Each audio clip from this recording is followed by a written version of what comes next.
다복한 오늘을 위해 함께하는 사회복지사 햇쌤입니다. 오늘은 사회복지사의 단점에 대해 함께할게요.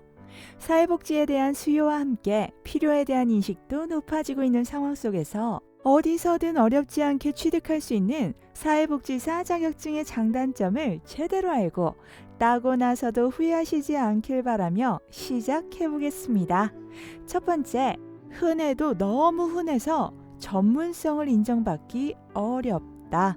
한국사회복지사협회에서 공개한 자료에 따르면 누적 기준 128만 건이 넘는 발급 현황을 확인할 수 있고, 이러한 통계 자료가 아니더라도 우린 다양한 뉴스를 통해 국민 자격증, 취업률 1위 등등으로 홍보하고 있는 소식들을 어렵지 않게 접할 수 있을 정도로 실생활에 가장 흔하게 마주할 수 있는 자격이기도 하죠. 우스갯소리로 한때 4명이 모이면 그중 1명은 장롱면허로라도 사회복지사는 꼭 있다는 말이 현장에서도 있을 정도였죠. 그러니 얼마나 흔해요. 그래서 가장 많이 들어요.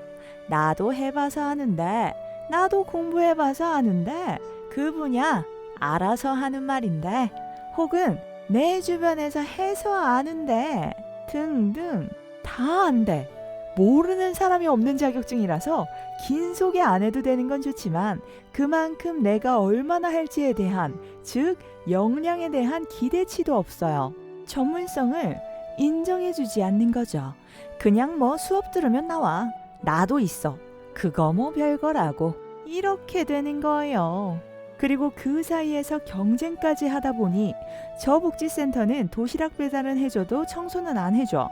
그런데 복지센터를 만들어서 고객을 유치하고 자리를 잡아야 해. 그럼 저 팀이 안 해주는 청소 하기 힘드셨죠? 그 청소 저희가 해드릴게요. 라고 홍보하는 곳이 늘어나는 거죠. 서비스가 올라간다는 측면도 있겠지만 그보다 경쟁적으로 가치를 낮추는 경우가 더 많이 생기고, 그럴수록 더더욱 사회복지사들은 현장에서 호칭조차 챙기기 어려운 경우를 자주 마주합니다.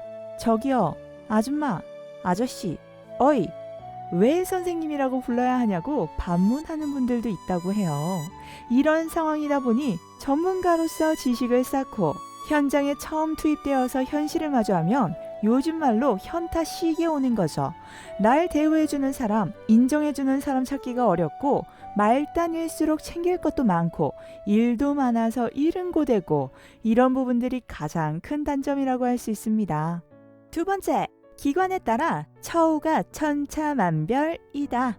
많은 분들이 궁금해하시죠? 사회복지사 일을 하면 얼마나 받아요? 급여 테이블이 있던데 평균 그 정도 받나요?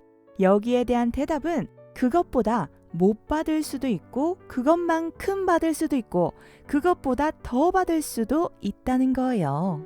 기관은 같은 사회복지기관, 청소년 기관 등으로 분류되더라도 그 기관을 운영하는 주체에 따라 복지도 천차만별, 월급도 천차만별이에요. 사회복지기관이 모두 일률적이지 않고 그 안에 대기업, 중소기업, 소기업, 공공기관까지 다 있다고 보시면 돼요. 그런데 아무래도 공적인 주체보다는 민간 주체가 많고, 민간 주체 중에서는 열악한 곳도 많다 보니 첫 취업 잘못하고 호되게 되면 사회복지 절대 하지 마라, 그거 할 거 못 되더라 하게 되는 거죠. 그런데 그런 분들이 더 많아. 왜?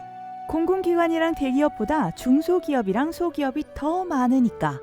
일반 취업과 같은 부분이죠. 그래서 공기업, 대기업은 취업하기 힘들고 상대적으로 낮춰서 간다고 하잖아요. 사회복지도 그냥 하나의 같은 사회복지기관이 아닌 그 안에 다 있다고 보시면 돼요. 그래서 그 안에서 같은 명칭이더라도 천차만별인 거죠. 어디는 월급도 겨우 받는 곳이 있는가 하면 어디는 더 높은 월급에 수당 받는 곳도 있고, 어디는 거기에 플러스 알파로 때 되면 상여금, 성과금까지 받는 곳도 있다는 거죠. 그런데 취업 전에 그 정보를 세세하게 찾기도 어렵고, 상황에 맞춰가다 보면 좌절을 마주하는 경우가 더 많이 생길 수 있다는 부분이 바로 큰 단점이라고 할 수 있겠습니다. 세 번째, 응용학문이라 치인다. 사회복지는 간학문적이고 응용학문 성격이 강합니다.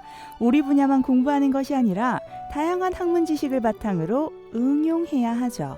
그러다 보니 응용한 학문의 전공자를 만나면 치이는 경우가 많습니다. 분명 정신보건 쪽으로 업무를 하는데 의료나 상담 등을 전공하신 분들께 치여, 분명 보육 업무를 하는데 유아교육을 전공하신 다른 분들께 치여, 이외에도 한 현장에서 같이 일하는 경우가 많기 때문에 자신의 지식적 가치나 자리에 대해 혼란을 겪는 경우를 많이 마주할 수 있다는 겁니다.